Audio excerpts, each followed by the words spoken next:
Hello, and welcome back to the World Chess Championship Game 4 between Liren and Gukesh. After Gukesh's victory in the last game, Game 3, the scores are tied once again. So, will someone be able to strike after the rest day and take the lead? So, let's have a look.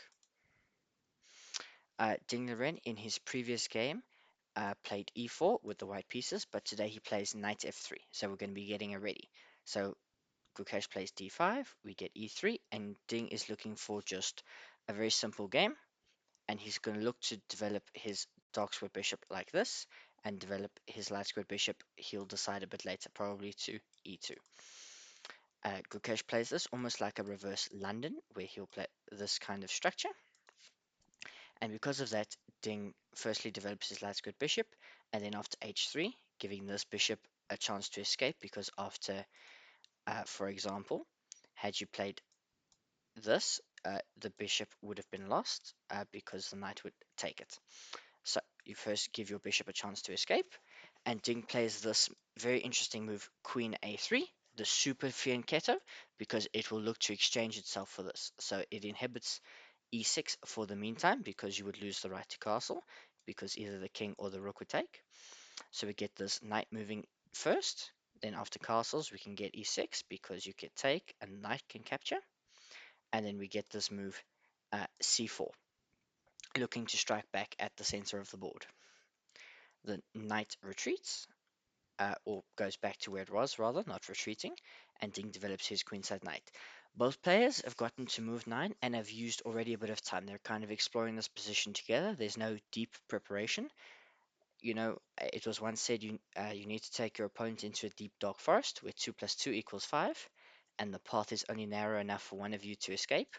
And that's probably what Ding has gone for here. There's no cutting edge preparation, it's just playing some chess now. So Gukesh castles, Ding takes, Gukesh takes back, and Ding plays this move b3, and he's going to bring his queen, and he's going to begin some active operations on the queen side.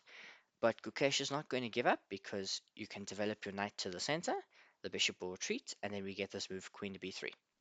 And it is very clear what Ding wants. This knight jumps to the center of the board, and here, in my mind, Ding makes a mistake. He firstly plays a4 and rook c8 and a5. He's going everything on the queen side, and then we get b3, and now this is the biggest advantage he's had of the game, which when it's 0.53 is not much, and he's only got it if he plays this move bishop to a3, attacking the rook and asking it, are you going to go here, are you going to go here, what are you going to do? And depending on that, he can try and push for something.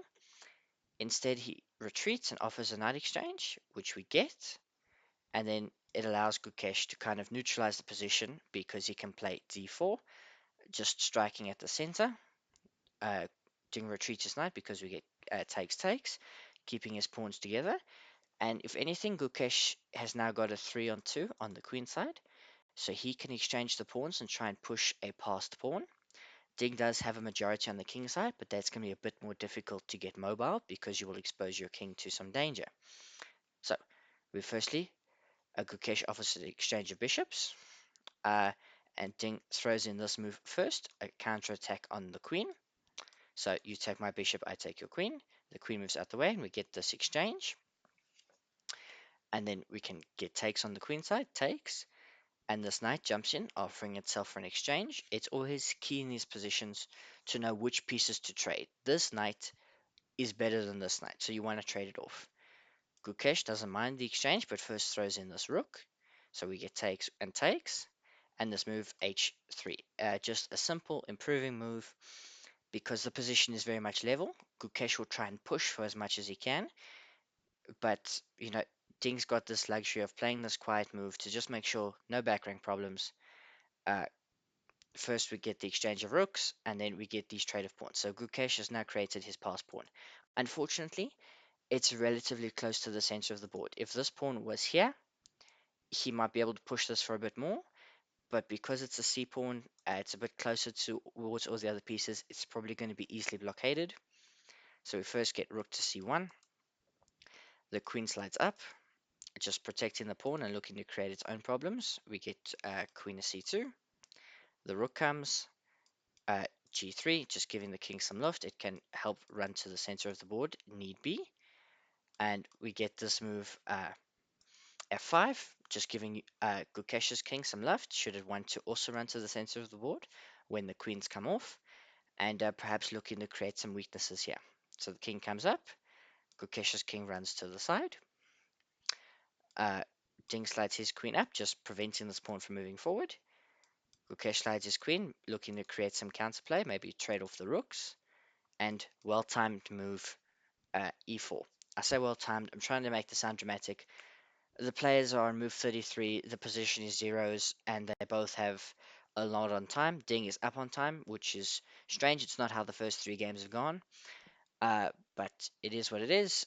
Gukesh finds a really good move, not taking right away and making Ding take. But so the queen pins the rook to the king, pins the rook to the king. Forgive my arrow drawing, but the queen comes here to protect. We get trade, and try as you might, this is probably just a draw, and they did not try very hard at all because we got a 3-move repetition. And game 4 ends in a draw. A fairly peaceful game. Not gonna lie, Gukesh could probably play for a bit more, but is what it is. There's not much to it. There's no risk trying to play for a win and then causing yourself defeat. So we'll see what they offer us in game 5. If you liked the video, leave a like on below. If you didn't like it, leave a comment to say why. I can always improve. And subscribe if you want to see more from me. Let's see what the players give us tomorrow. I hope you enjoyed. See you next time.